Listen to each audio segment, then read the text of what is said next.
नमस्कार, मैं हूं अविनाश और आप देख रहे हैं दिलल्लनटॉप.com। दिलल्लनटॉप की टीम तूफान इस वक्त पूर्णिया में है। हम पूर्णिया के विकास बाज़ार में एक जनरल स्टोर के सामने बैठे हुए हैं। हमारे साथ एक सज्जन हैं देवनाथ सेन जी।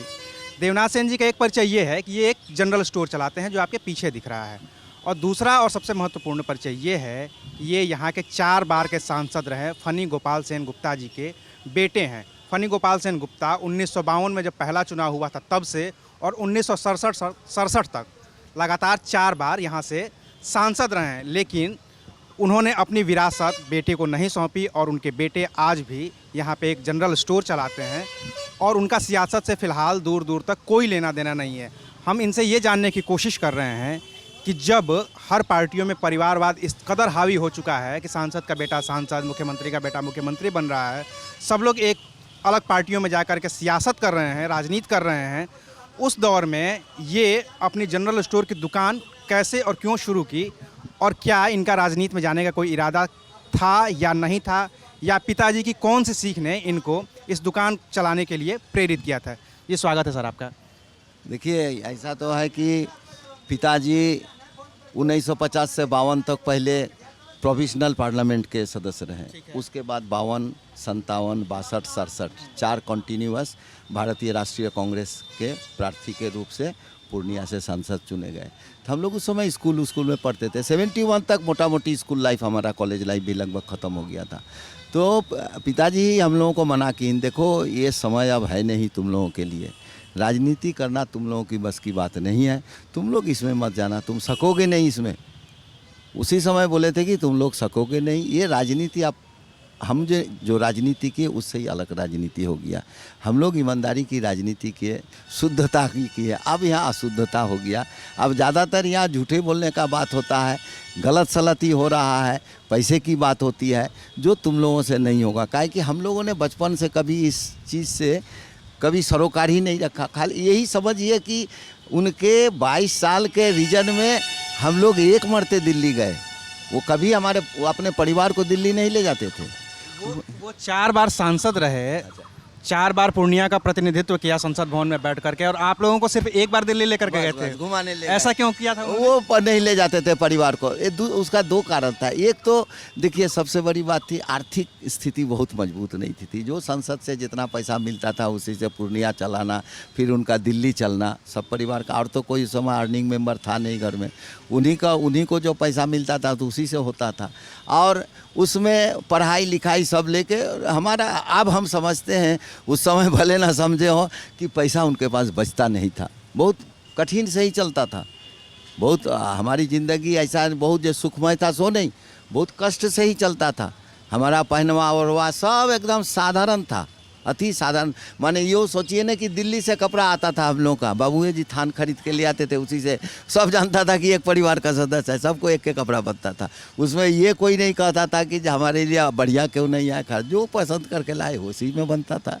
तो ये एक हमारे घर में और शिष्टाचार था। हम पिताजी के सामने कभी बैठते नहीं थे, हम लोग खड़े होकर ही बात करते थे। और उनकी वो जो सरलता और क्या कहें, इतनी सादगी का जीवन जो पूरे परिवार को इफेक्ट किया, जो हम लोगों ने भी सारा ज़िंदगी सादगी से ही निभाया। आज भी इस उम्र में आके भी हम सादगी से ही निभाते हैं। ये उन्हीं से विरासत से हमने पाया है। और आपने एक बात कहा कि ये सांसद का बेटा सांसद क्यों नहीं हुआ, मंत्री का बेटा मंत्री क्यों नहीं हुआ। अच्छा, आप एक बात कहिए, पूर्णिया के मैं सभी लोगों की नाम गिनाता हूँ उस समय की। जैसे मैं उस समय पूर्णिया के पहले विधायक थे श्री कमलदेव नारायण सिन्हा जी, उनके परिवार से भी कोई नहीं आए। एक भोला पासवान शास्त्री जी मुख्यमंत्री रहे, उनके परिवार से नहीं कोई। सुधांशु जी आए जो विधानसभा के स्पीकर भी थे, उनका परिवार से नहीं कोई आया। तो क्या वो लोग चाहते तो कर नहीं सकते थे? कर सकते थे, लेकिन कभी उन लोगों ने ऐसा चाहा नहीं। उन लोगों को मन में ऐसी बात ही नहीं थी कि हमारा विरासत जो है हमारे ही बच्चे को मिले। तो क्या मैं इसको इस तरह से समझा जाए कि ये पूर्णिया जिले की तासीर है कि यहाँ जो सियासत करता है वो साफ सुथरी सियासत करता है और फिर अपने बेटे को करता था। हाँ। अब जैसे आपने एक चीज़ कही कि 1967 में जब आपके पिताजी सांसद बने तो उन्होंने कहा कि तुम बेटे मत आना राजनीति में क्योंकि राजनीति गंदी हो गई है। 1967 में जिस सांसद ने ये बात कही थी कि राजनीति गंदी हो गई है, और ये 2019 का वक्त है, कितना बदला है राजनीति, कितनी बदली है राजनीति कि उस समय जब वो देख पा रहे थे कि सियासत में पैसे का बोलबाला होता जा रहा है, तो फिर तो ये तो 2019 है। एक साधारण सा हम देंगे आपको उत्तर। एक 1956 में जवाहरलाल नेहरू की एक चिट्ठी है मेरे पास में, इसीलिए हमने कहा वो चिट्ठी देखने से आप समझ जाइएगा कि क्या प्राइम मिनिस्टर थे और आज का प्राइम मिनिस्टर क्या है। ये स्टेनोग्राफर सस्पेंड हो गए थे रेलवे का, जो पिताजी ने लिखा था प्रधानमंत्री से कि ये सस्पेंड हो गए, इनको पुनर्बहाली की जाए, जिस पर उन्होंने लिखा कि हमारे एआईसीसी ने एक रेजुलेशन पास किया है कि इस तरह के मामला में कोई सांसद लोग किसी तरह का इंटरफेरेंस नहीं करेंगे। चूँकि ये रेलवे विभाग की है, मैं इसे किसी तरह का कोई इंटरफेरेंस नहीं कर सकता हूँ। मैं इस पत्र को रेलवे मिनिस्टर को सुपुर्द कर रहा हूँ, वही विचार करेंगे। क्या आज के समय में कोई प्राइम मिनिस्टर ऐसा कह सकता है कि ये मेरे विभाग का नहीं है, हम इसको नहीं देखेंगे? वो जवाब ही शायद ना दें, लगता तो ये। और जवाब के साथ एक चीज़ और कहेंगे, लाल बहादुर शास्त्री जी की एक चिट्ठी है जिन्होंने लिखा है, I am sorry for delay of the letter. आपको जो मैंने जवाब दिया उसको देने में थोड़ा समय लेट हो गया, जिसके लिए आई एम सॉरी। क्या आज का कोई मिनिस्टर लिखेगा ऐसा कि सांसद को किसी के हमको जवाब देने में देरी हो गया इसीलिए हम दुखित? तो ये वो लोग थे। और आज की क्या है सो तो आपके सामने में है, और उसका हम क्या कहें, उसमें तो कुछ कहने का नहीं है। तो वो चूँकि वो लोग देखिए, पिताजी कहते थे लोग हमारे पिताजी के बगल में कोई सांसद खाना खाने नहीं बैठते थे। क्यों नहीं बैठते थे? ये नहीं खाते थे, नहीं के बराबर खाते थे, कुछ नहीं खाते थे।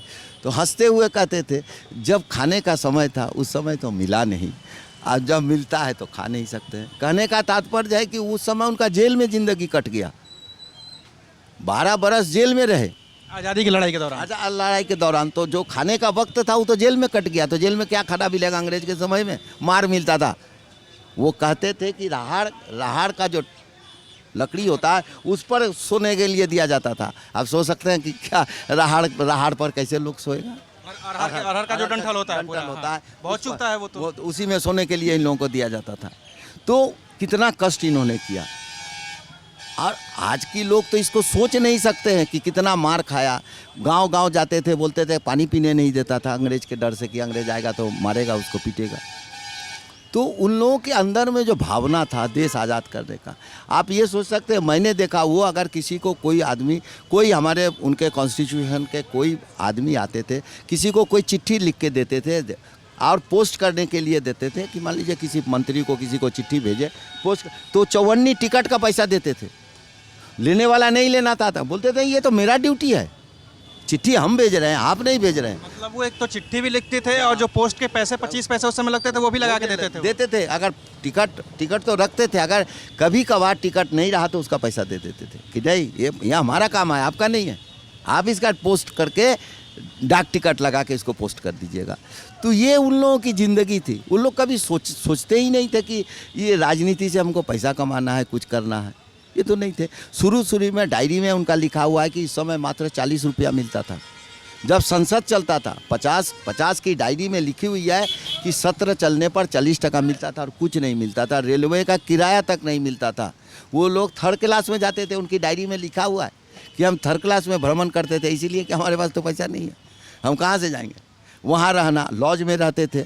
लॉज का है खर्चा लिखा है, उसमें एक जगह लिखा हुआ है कि किन्हीं से उन्होंने 20 रुपया पैसा लिया था, वो भी लिखा हुआ है कि लोन लिए हैं 20 रुपया, वो वापस कर रहे हैं। तो क्या आज कोई ये सोच सकता है कि सांसद 20 रुपया किसी से पैसा ले, जिनका 1 आना 2 आना का हिसाब लिखा हुआ है कि खाना खर्चा 22 टका, तो लुंगी खर्चा 10 टका, तो फलाना, ये उनका हिसाब लिखा हुआ है। तो उन लोग ये मोटो पर लेके किए थे कि हमको देश आज़ाद करना है। और देश आज़ाद करने के बाद उनके साथ मैं 1-2 बरते ये इलेक्शन के समय में गांव गया। तो सोचिए कि जिस गांव में हम गए, जिस किसी गांव में गए तो सब गांव वाले यही कहते थे उनको, यहाँ का भाषा में कहते थे, हो फनी बाबू तो कथी ले लो, सब वोट तोरे है, तुम सब वोट तोड़ो है तो जा। उन्हें चुनाव प्रचार की भी जरूरत नहीं पड़ते थे, लोग जाते थे, कहते थे कि वोट तो आप ही को देंगे। हाँ, आप ही को मिलेगा, आप कहे आए हैं, जाइए आप। काहे कि उस समय ताम झाम कुछ नहीं था। एक सादा सीधी सी गाड़ी पटना से माने कांग्रेस कमेटी के तरफ से आती थी, एक उजलिस गाड़ी, एक ड्राइवर आता था 1 महीना 1.5 महीना के लिए इलेक्शन कैंपेन के दौरान, उसी कैंपेन में वो घूमते थे उस गाड़ी में, फिर इलेक्शन ख़त्म हुई गाड़ी वापस चली जाती थी, फिर उनका साइकिल है, वो साइकिल से सफ़र करते थे। आपके पिताजी जब सांसद थे यहाँ पे पूर्णिया में क्षेत्र में घूमना होता था, चुनाव बाद जैसे किसी से मिलना हो जुलना हो, कैसे जाते थे वो? बस उसमें जाते थे, बस चलती थी, उनको तो सवारी था नहीं। मान लीजिए अब ये जाना है रानीगंज जाना हो या मान लीजिए बनबनखी जाना हो तो बस से जाते थे, ट्रेन से जाते थे। वो जाने का मतलब 2 दिन वहाँ ठहर गए, वहाँ ठहर के अपना प्रचार उचार किए, फिर वह ट्रेन से बस से लौट के आ जाते थे। माने वो जो दिल्ली जाते थे तो यहाँ से जो कटिहार स्टेशन जाते थे वो बस से ही जाते थे, सवारी तो अपना कुछ था नहीं था। यहाँ से कटिहार स्टेशन गए बस से, और फिर वहाँ से ट्रेन पकड़ के अपना चले जाते थे। जब दिल्ली पहुँचते होंगे तो वहाँ से भी फिर बस या रिक्शा लेते या थे? टैक्सी फैक्सी, जो वहाँ तो मान लीजिए टैक्सी की सुविधा थी। पूर्णिया में तो टैक्सी उक्सी उस समय था नहीं जो जाने के लिए, और ऐसे भी लोगों के पास यहाँ सवारी बहुत कम था। हम लोगों ने भी देखा कि बहुत कम ही आदमी को, बहुत जो लोग रईस लोग थे उन्हीं गिने चुने लोगों के पास गाड़ी थी, नहीं तो मैक्सिमम लोगों तो साइकिल में ही सवार करते थे। लेकिन रईसी इनकी भी तो ये रही होगी कि 1900 पहली बार जब लोकसभा के चुनाव हुए तो ये सांसद ही जीते। 1967 तक लगातार सांसद बने रहे, ये जीतते रहे अपनी ईमानदारी के बल पे, अपनी छवि के बल पे। कभी इन्हें ये नहीं लगा कि हमें गाड़ी खरीद लेनी चाहिए किसी तरीके से, लोन लेकर के या कुछ लोन लेकर के किसी से मांग कर? क्योंकि देखिए क्या है कि कांग्रेस उस वक्त भी और आज भी ये माना जाता है कि जो भी पॉलिटिकल पार्टी चलती हैं उनके पीछे जो बैकिंग होती है बड़ी सी, वो किसी न किसी बड़ी कंपनी की होती है, किसी उद्योगपति की होती है, किसी बड़े घराने की होती है। ठीक बात। ये पूर्णिया भी तो समृद्ध एक जिला रहा है। समृद्ध रहा, लेकिन ये पिताजी कहते थे कि सर बड़े बड़े इंडस्ट्रियलिस्ट लोगों का आदमी होता है पार्लियामेंट में, तो आप उस ग्रुप में ज्वाइन कीजिएगा तब ना, आप उस तरह का नाजायज फ़ायदा लीजिएगा तब ना, तो आप उस ग्रुप में ज्वाइन करिएगा तब ना आपको 2 पैसा मिलेगा। आपको जब उसमें ज्वाइन ही नहीं करना है, ईमानदारी से ज़िंदगी जीना है, तो फिर उसमें मतलब क्या। और एक छोटी सी बात है, हमने उनसे एक कहा था, 2 ही चीज़ हम बोले थे कि पिताजी एक तो रिवॉल्वर का लाइसेंस हमको कर दीजिए। तो बचपन का नया जो शौक था आपका। जी। तो हमने बहुत कहा कि जो रिवॉल्वर का लाइसेंस कर दीजिए। तो 1-2 मिनट के बाद बोली, कौन किसको सुरक्षा करेगा? रिवॉल्वर को तुम जोगोगे कि रिवॉल्वर तुमको जोगेगा? कौन किसको जोगेगा? तो पहले तो हम समझे नहीं बात, फिर बाद में कहें देखो ये सब अशांति का घर है, तुमको रिवॉल्वर अगर होगा तो तुम्हारे मन में क्रोध होगा, गुस्सा उठेगा और उससे नाश होगा, जीवन हानि होती है, इससे कोनो अच्छा काम नहीं होता है। रिवॉल्वर बंदूक से कोई समस्या का समाधान नहीं होता। क्या करोगे वो सब लेके? उस सब का कोई ज़रूरत नहीं है। और एक बात हमने कहा था उनसे, उस समय नया नया गैस कनेक्शन शुरू हुआ था, तो हम कहा था कि गैस कनेक्शन हमको दिला दीजिए। तो उन्होंने कहा तो तुम्हारा कहना है कि तुम्हारे लिए हम जाके पेट्रोकेमिकल मिनिस्टर्स को कहें कि हमारे बेटे को एक तो गैस कनेक्शन दे दीजिए। ये हमसे नहीं होगा, हम नहीं कहेंगे, ना हम किसी के पास जाएंगे। तुम अपना मेहनत करके कमाओ, कमा के अपना अर्जित करो, उसके बाद जो इच्छा है करना, हमसे ही सब उम्मीद मत करो। माता जी का भी कोई डिमांड नहीं रही पिताजी से कि वो सांसद हैं 4 बार के, लगातार संसद में प्रतिनिधित्व करते रहे? माता जी ने कभी कोई डिमांड नहीं की कि हमको ये चाहिए वो चाहिए? आपको हंसी आ गई कि हमारे पिताजी के शादी के बाद हमारी नानी रोती थी, ठीक है ना, क्योंकि पिताजी जेल में रहा करते थे। तो हमारी नानी कहती थी हमने अपने बेटी के गले में सुराही बांधकर नदी में डुबो दिया, क्योंकि वो तो माँ खाली अकेली रहती थी, पिताजी जेले में रहते थे। तो वो सब कोई वहाँ, उस समय तो इतना एडवांस नहीं होता था, तो वहाँ जहाँ शादी था गांव में था तो पूछता था इनका दामाद तो जेल में रहता है। तो क्यों जेल में रहता है, क्या रहता है, इतना तो चूँकि देहात था, अर्बन था सब, उतना तो लोग नहीं जानता था, लेकिन यही लोग जानते थे कि इनका दामाद जेल में रहते हैं। इससे आपकी नानी दुखी रहती थी? दुखी रहती थी, कहती थी कि हमने अपने बेटी के गले में सुराही बांधकर पानी में डुबो दिया। माँ क्या कहती थी आपकी इस पूरे प्रकरण पे? हमारी माँ ये कहिए कि एकदम शुद्ध भारतीय नारी थी। वो कभी पर्दे से बाहर नहीं आई, कभी पर्दे से बाहर नहीं आई। पिताजी के माने रहते हुए भी कितने लोग आते थे जाते थे। वो कभी पर्दे से बाहर नहीं, कभी मार्केट नहीं निकली वो कभी घर से। उनके लिए अगर कपड़ा उपड़ा खरीदना पड़ता था तो दुकान से हमको ले जाना पड़ता था, वो पसंद करती थी, वो कभी नहीं आई। माने एकदम जो कहिए कि हमारी पुरानी माने भारतीय प्रथा थी, हाँ, वो नारी- सांसद की पत्नी के साथ भी यही जुड़ा था। हाँ हाँ प्रथा एकदम- एकदम नारियों की जो हमारे भारतीय नारी सभ्यता में जो कहा जाता है कि नारियों को पर्दा नसीन या मान लीजिए किसी तरह किसी समाज में नहीं जाना, वो कभी नहीं जाती थी, कहीं नहीं जाती थी। और डिमांड कुछ उनकी होती थी डिमांड क्या होगा, बाल बच्चा का गैस सिलेंडर ला दो, बच्चे की अच्छे से नहीं, पढ़ाई तो करो, वो सब- कुछ पैसे कमा लो तो काम आएगा आगे। हमारे पिताजी को इतना कहने का, माता को छोड़िए किसी का घर में कोई इतना हिम्मत नहीं था। जैसे हमारे बड़े बाबूजी हुए, हमारे चाचा तो बहुत कम उम्र में मर गए, या हमारे परिवार के लोग थे, वो ये सब बात उनके सामने में किसी को ये कहने के लिए ये हिम्मत नहीं था। वो क्या था, वो डर था या आदर था कि दोनों चीज़, एक उनकी ईमानदारी जानते थे कि ये एक सुई का नोक तो बराबर इधर उधर नहीं करेंगे, चलन चालन और सब समाज में सब लोग बाहर घूमते थे जानते थे, तो उससे उस पर इफेक्ट पड़ता था पूरे परिवार पर कि हमारे चाचा, हमारे पिता, हमारे बाबूजी इतने बड़े आदमी हैं लेकिन इनके देह में कहीं गंध नहीं आता है। माने कबीर की कहना पर जो कबीर जो कहते थे तो वही उनके साथ में एकदम जुड़ गया कि जस के तस धर दीनी चदरिया। जो पूर्णिया के जनता ने उनको एक चादर सांसद के रूप में ओढ़ाया था, जिस दिन उन्होंने सांसद छोड़ा उसी तरह बेदाग चादर को उन्होंने पूर्णिया के जनता को सुपुर्द कर दिया। उन्होंने अपने चादर में कभी दाग लगने नहीं दिया। आपने अपने पिता को सांसद बनते हुए देखा है यहाँ से, आपको याद है। इसके बाद लगातार आपने यहाँ पे सांसद बनते हुए लोगों को देखा है, कई बार कई लोग सांसद रहे हैं अभी। जी हाँ जी हाँ जी हाँ। क्या लगता है आपको, क्या बदला है उस वक्त से लेकर के और अब तक? देखिए उस समय भी कांग्रेस थी, अब भी कांग्रेस है। हालांकि ये सारी पार्टीज़ बहुत बाद में बनी है, जनता दल यूनाइटेड हो या राजद हो, ये सब तो बहुत बाद की पार्टियां हैं, लेकिन कांग्रेस और भाजपा, जनसंघ था बाद में, पहले भाजपा हो गया। आपको क्या लगता है कि क्या बदला है पूर्णिया में और क्या बदला है पूर्णिया की राजनीति में? देखिए, एक तो सबसे बड़ी जो बात है, उस समय के जो लोग सांसद या जो राजनेता थे उनको हर आदमी से संबंध था, पारिवारिक संबंध था, क्लोज रिलेशन था।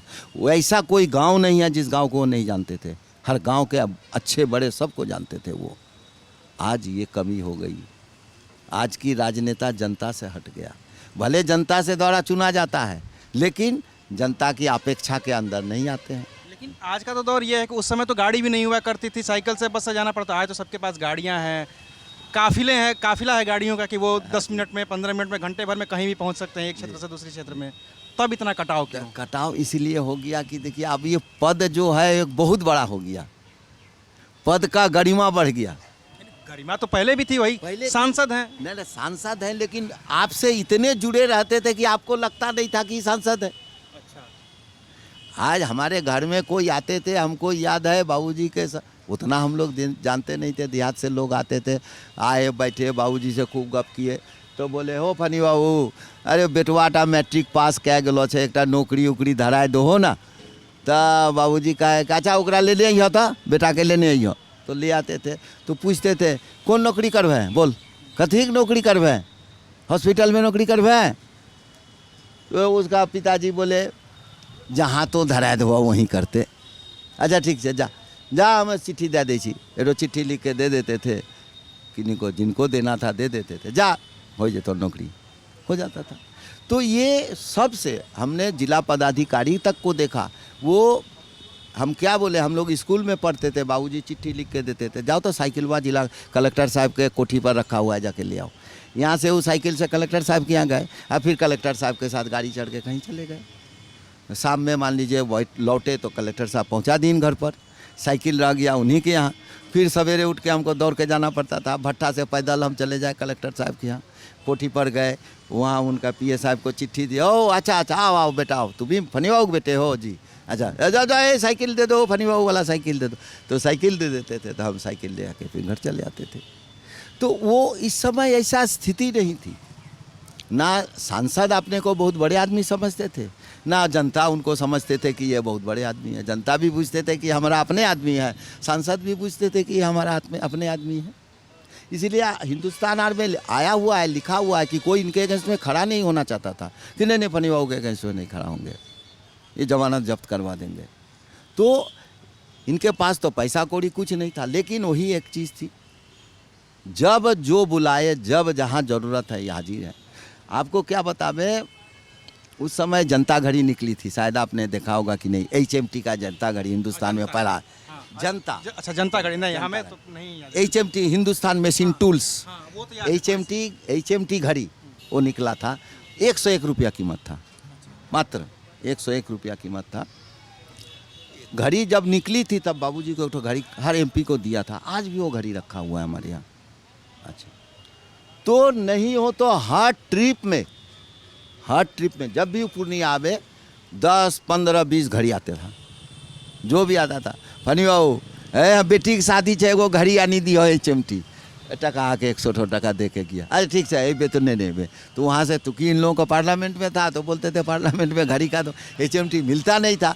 तो ये जब से गए तो 20 ठो घड़ी लेके आए, 15 ठो घड़ी लेके आए, सबको जो जो दिया सबको उन्होंने दे दिया, सबको घड़ी। तो ये इस तरह की संबंध थी। क्या आज के दिन में कोई ऐसा सोच सकता है कि जाए वो संसद को जाके कहे कि हमारे लिए एक तो घड़ी लेते आइएगा, या संसद भी एकदम खुशी से कहे हाँ ठीक है ले आएंगे, कोई चिंता नहीं है, लाएंगे। कहते थे कहिया बच्ची आग भी आजा ठीक से आनी देवे, कोई चिंता नहीं है। तो ये हमारा कहना है कि एक इतना गुड रिलेशन था, अपने घरेलू रिलेशन। हम उनके साथ जाते थे तो पूरी परिवार के देखते थे, घर से परिवार के सदस्य लोग, औरत, बच्चे, बड़े सब आके पैर छू के प्रणाम करता था। बड़ा बाबू अले, बड़का बाबू अले, जैसा लगता था कि सही मायने में उनका बड़का बाबू आ गए हैं। तो ये आज नहीं है। जब ये जनसंपर्क जो है, हम इसको जनसंपर्क ही कहेंगे, ये जनसंपर्क आज खत्म हो गया है। आज लोग पैसे के बल पर जीत रहे हैं। आज लोग कहते हैं कि ओ पैसा खर्चा करेगा जीत जाएगा।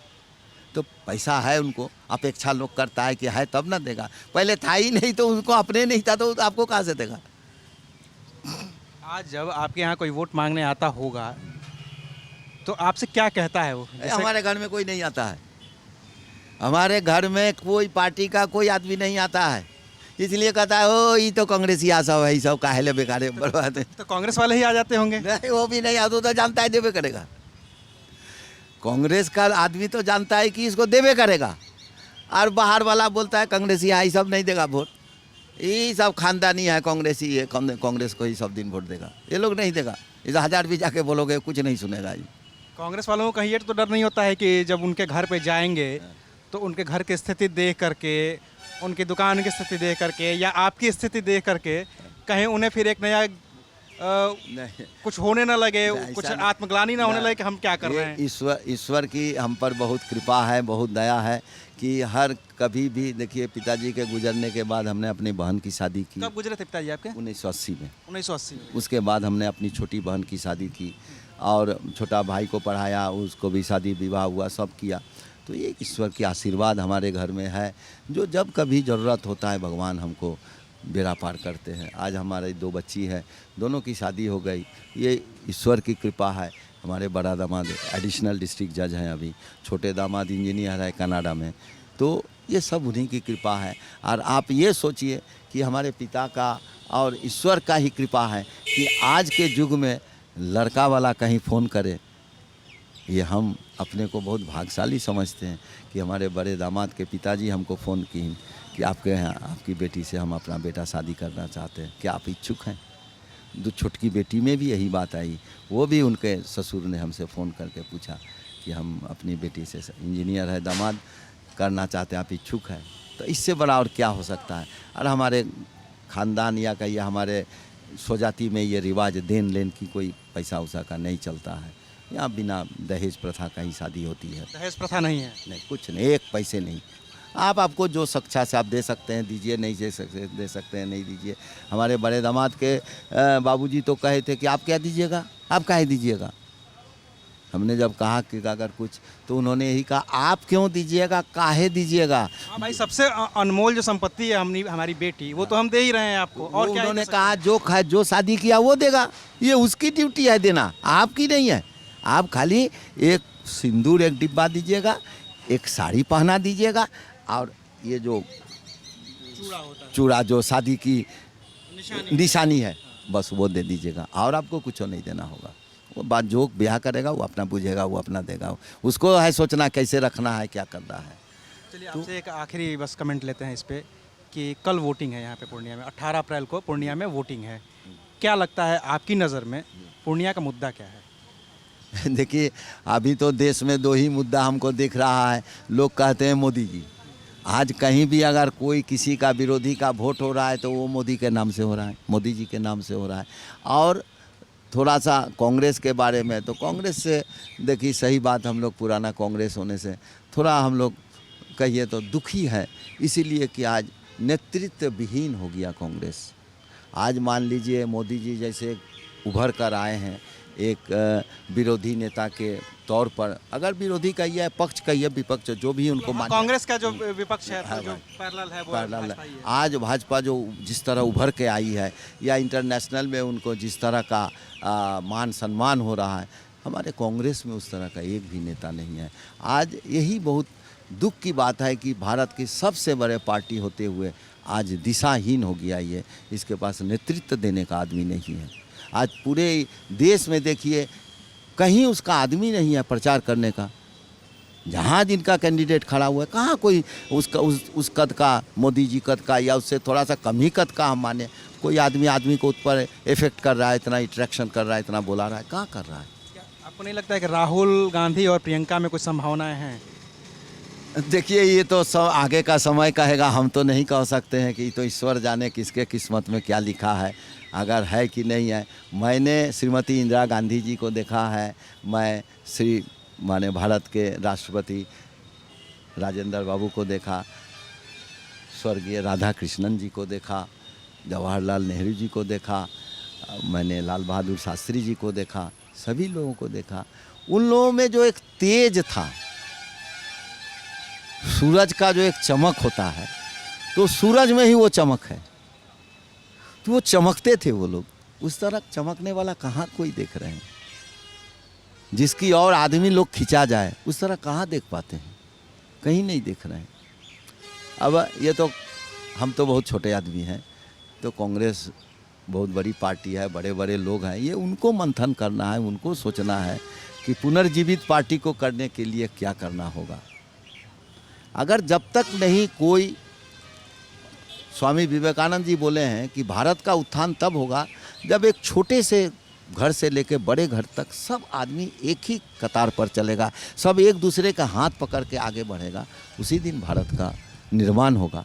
तो आज मान लीजिए अगर लोग, हमारा देश के लोग परिवारवाद कह रहे हैं, तो गलत तो नहीं कर रहे हैं। अगर ये देश हम सबका है तो नेतृत्व में भी सबको आना चाहिए। अगर हम सारे हिंदुस्तानियों का हिंदुस्तान है तो हिंदुस्तानियों को भी तो इसमें भागीदारी होनी चाहिए, न कि एक के दो घर का खाली भागीदारी होगा। आज सब जगह से आएगा, सभी नदियां जाके सागर में मिलती है तो सागर स्थिर है। तो अगर सागर कांग्रेस है तो उसको तो सभी को लाके समाना होगा। तो एक परिवार से काम नहीं चलेगा। कैसे चलेगा? इतने बड़े देश, एक परिवार से काम चले? चलिए ठीक है। तो ये थे देवनाथ सेन गुप्ता, जो पूर्णिया से 4 बार सांसद रहे, फनी गोपाल सिंह गुप्ता के बेटे हैं, जो राजनीति में नहीं अपना एक जनरल स्टोर चलाते हैं यहाँ के पूर्णिया बाज़ार में। इनसे हम बात कर रहे थे इनके पिता के बारे में, इनसे हम बात कर रहे थे आज की सियासत के बारे में, और इनसे हम बात कर रहे थे इनके पुराने वक्त के बारे में, जब कांग्रेस तब क्या थी, कांग्रेस अब क्या है, तब की राजनीति क्या थी और अब की राजनीति क्या है। आप देख रहे थे दी लल्लन टॉप की चुनावी यात्रा। मैं हूं अविनाश और कैमरे के पीछे हैं हमारे साथी अमितेश। अगर आप ये वीडियो फेसबुक पर देख रहे हैं तो हमारे पेज को लाइक करिए। अगर आप इसका यूट्यूब पर देख रहे हैं तो हमारे चैनल को सब्सक्राइब करिए। गूगल प्ले स्टोर से हमारा एंड्रॉयड ऐप डाउनलोड कर लीजिए। देखते रहिए, पढ़ते रहिए, dillallanTop.com। शुक्रिया।